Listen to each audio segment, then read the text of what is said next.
180 vjet burg ka kërkuar Prokuria Speciale e Gjykatës Speciale të Kosovës dhe Prokuria e Kosovës, pavarësisht se e përbër nga të huaj, për 4 drejtues të lartë të ushtrisë shqiptare të Kosovës, të cilët akuzohen se kanë kryer krime kundër njerëzimit dhe krime lufte.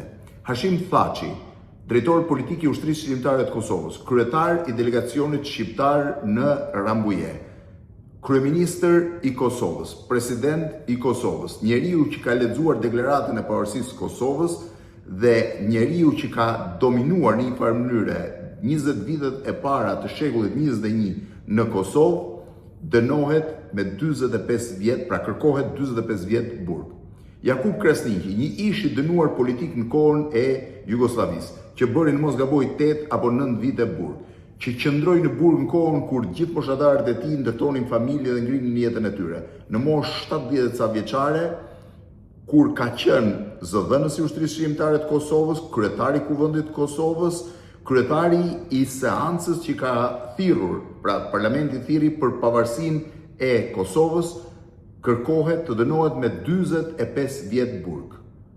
I bie që në një farë mënyre Jakub Krasniqi, nëse ky vendim pranohet nga gjykata, të dënohet me burgim përjetshëm, sepse ai duhet dalë nga burgu në moshën 120 vjeçare.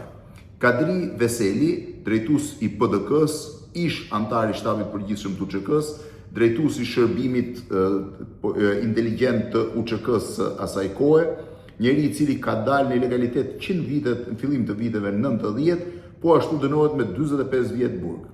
Recep Selimi, një nga 3 shqiptarët e parë që dolën në prezencën e parë publike, po themi, të ushtrisë shqiptare të Kosovës në 28 nëntor të vitit 1997 në varrimin e mësuesit Geci, duke ngjallur entuziazmin e jashtëzakonshëm të banorëve të zonës dhe duke i bërë qytetarët dhe banorët e Kosovës të shpresojnë që ardhmja do ishte më e mirë, po ashtu kërkohet të dënohet me 45 vjet burg. Një poet, piktor, i cili në jetën e tij nuk ka pasur asnjë post publik, me përshtim të faktit që qenit ministri i brendshëm qeverizinë e përkohshme të Thaçit pa kohën vitin 1999. 180 vjet burg. Në anën tjetër, drejtuesit më të lartë të ushtrisë serbe, të cilët sulmuan Kosovën, vranë njerëz, kryen masakra, janë dënuar të gjithë me 82 vjet burg. 6 persona, 82 vjet burg. Për 4 persona, Prokuria e Kosovës, Prokuria Speciale, kërkon 180 vjet burg. Përtej kësaj, prokurori del në disa qëndrime absurde. Ai pretendon që ushtria shqiptare e Kosovës ka futur armë për të goditur stacionet policore serbe dhe këtë ka bërë pa fshehur askush. Ushtria shqiptare e Kosovës ka dalë të luftojë me armë për të mbrojtur popullatën e Kosovës dhe për të fituar lirinë e Kosovës. Nuk e ka fshehur këtë gjë. Hashim Thaçi, si drejtues politik i UÇK-s dhe si pjesëtar i armatosur i UÇK-s, ka takuar presidentin e Shtetit Bashkuar të Amerikës, kryeministrin e Britanisë Madhe, kancelarin e Gjermanisë, kryeministrin e Italisë, presidentin e Francës në mënyrë legale, sepse të gjitha këto vende shpresonin dhe besonin që UÇK-ja po luftonte për një kauzë të drejtë dhe për këtë arsye UÇK-ja u bë partnere, insistoj, partnere e NATO-s, aleancës më të madhe ushtarake të globit. E dyta, prokuroria pretendon që Hashim Thaçi ka gënjur ndërkombëtarët për situatën në Kosovë. Kjo është të ulërish. Në Kosovë, NATO ka zhvilluar të parën luftë reale që nga themelimi i saj në vitin 1949. 50 vjet aleanca ishte përgatitur për të përballur me Bashkimin Sovjetik dhe asnjëherë nuk ishte përballur. Në Kosovë bë lufta e parë. Në Kosovë, shërbimet sekrete të më shumë se të gjysmës botës kanë skanuar dhe kanë pasur informacion për çdo gjë. CIA amerikane, shërbimi sekret britanik MI6, shërbimi sekret francez, shërbimi sekret gjerman, shërbimi sekret italian, shërbimi sekret deri zviceran dhe austriak kanë pasur informacione të sakta.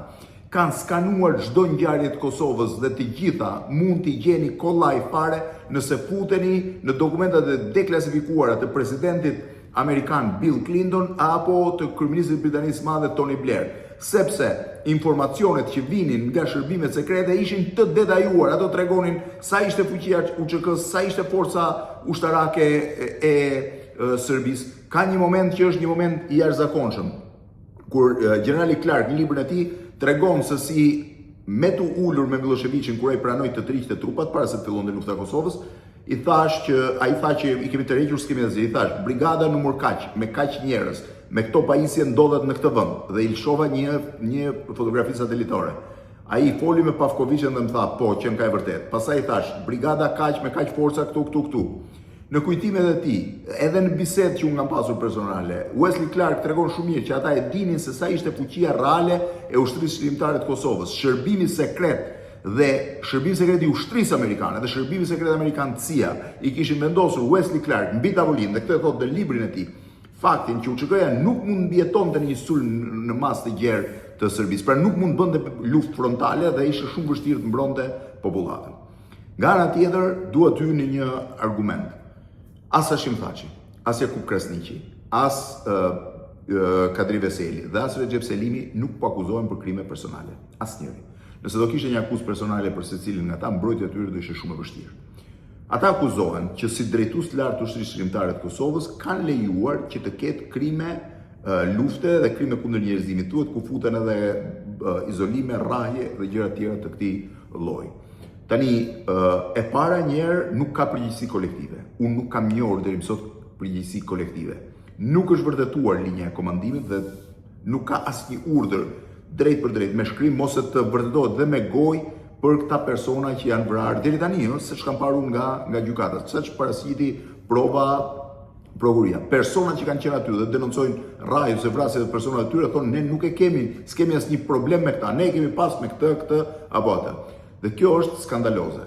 Nga ana tjetër, të dënosh 4 veta si linjë komandimi për një luftë që është zhvilluar 27 vjet më parë dhe që është zhvilluar jo vetëm nga UÇK-ja, por në bashkëpunim dhe në bashkërendim me ushtritë më të fuqishme të globit dhe në bashkëpunim dhe në bashkërendim politik me demokracitë më të mëdha të globit të asaj kohe, Shtetet Bashkuara të Amerikës, Britaninë e Madhe, Francën, Gjermaninë, Italinë, etj, pa llogaritur këtu, Kanadan, Australinë, Zelandën e Re dhe vende të tjera të cilat kanë qenë prezente mbështetëse ose direkt prezente në luftë, nuk po them tani Holland, Danimark edhe shumë vende të tjera. Është absolutisht absurde. Nga ana tjetër, Kosova ka 20.000 të vrarë. Kosova ka 1432 fëmijë që kanë humbur jetën pa arritur dalin akoma në jetën e tyre normale. Asnjë faj nuk kanë pasur këta fëmijë, veç faktit që kishin lindur në Kosovë dhe ishin shqiptarë. Janë vrarë nga paramilitarët, janë vrarë nga policia serbe, janë vrarë nga ushtria serbe. Ka masakra dokumentuara që kanë zënë faqet e para të shtypit botror dhe që janë të njohura botërisht. Nuk po flas vetëm për Raçakun, nuk po flas vetëm për Krushën, nuk po flas vetëm për Drenicën. Anë e mban Kosovës në shumë fshatra, në shumë qytete, janë kthyer në varreza të qytetarëve krejtësisht pafajshëm që nuk ishin bërë asnjë gjë në jetën e tyre. Kush i kreu këto masakra? Hashim Thaçi, Jakub Krasniqi, Kadri Veseli apo Recep Selimi? Të katër këta nuk kaluan asnjë ditë të vetme të jetës tyre kufirin e Kosovës. Këta njerëz jetuan brenda vendit tyre, mbrojtën familjet e tyre, mbrojtën fëmijët e tyre, mbrojtën prindrit e tyre. Ata që kishin ardhur nga territori i Serbisë ishte ushtria serbe, policia serbe, paramilitarët serb dhe ushtria po them struktura shtetërore serbe. A e dini se çfarë thot Wesley Clark në librin e tij? Wesley Clark thot që në momentin para se të ndodhte, pra ku ishte paqja e tetorit vitit 1998, një moment thot, ndërkohë që po pinim një brendi për të festuar arritjen e një marrëveshje që nuk do kishte më ndërhyrje në Kosovë, Miloševići u kthye më pas sy dhe tha general, pse merreni me ata maskarej, me ata fshatar? Duhet na linit dhe ne do të bënim atë që bëm 45-ën. Çfarë bët? I thash president. I vram të gjitha. Mjafton të na linit pa kohë dhe ne do t'i brisnim të gjithë. Imagjino se sa kriminale që presidenti i vendit thot për qytetarët e vendit tij, sepse ishin qytetarët e vendit tij, një tjetër që do t'i vrasin, do t'i vrisnim të gjithë. Kjo ishte filozofia e Slobodan Miloševićit. Kjo ishte filozofia serbe, e cila nuk ishte vetëm në vitin 1997, 98, 99. Është një filozofi që ka nisur që në momentin e parë që ushtria serbe depërtoi në brendësi të territorit Kosovës në shtator-tetor vitit 1913. Çfarë kanë bërë këta katër drejtues të ushtrisë shqiptare të Kosovës? Ata nuk po dënohen se e qeverisën mirë apo keq Kosovën e pas luftës, se ishin të mirë apo të këqij si politikan. Ata po dënohen se në një moment të rëndësishëm jetik të vendit të tyre, zgjodhen të luftojnë për vendin e tyre, zgjodhen të rrezikojnë jetën e tyre për Kosovën.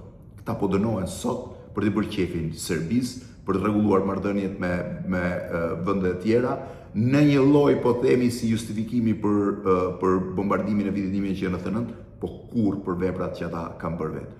Është turp që shqiptarët të lejojnë që një prej luftrave më të kthjellta, më të pastra dhe më po e quaj të ndershme që shqiptarët kanë bërë, lufta e Kosovës, të nëpërkëmbet dhe t'i vihet njollë.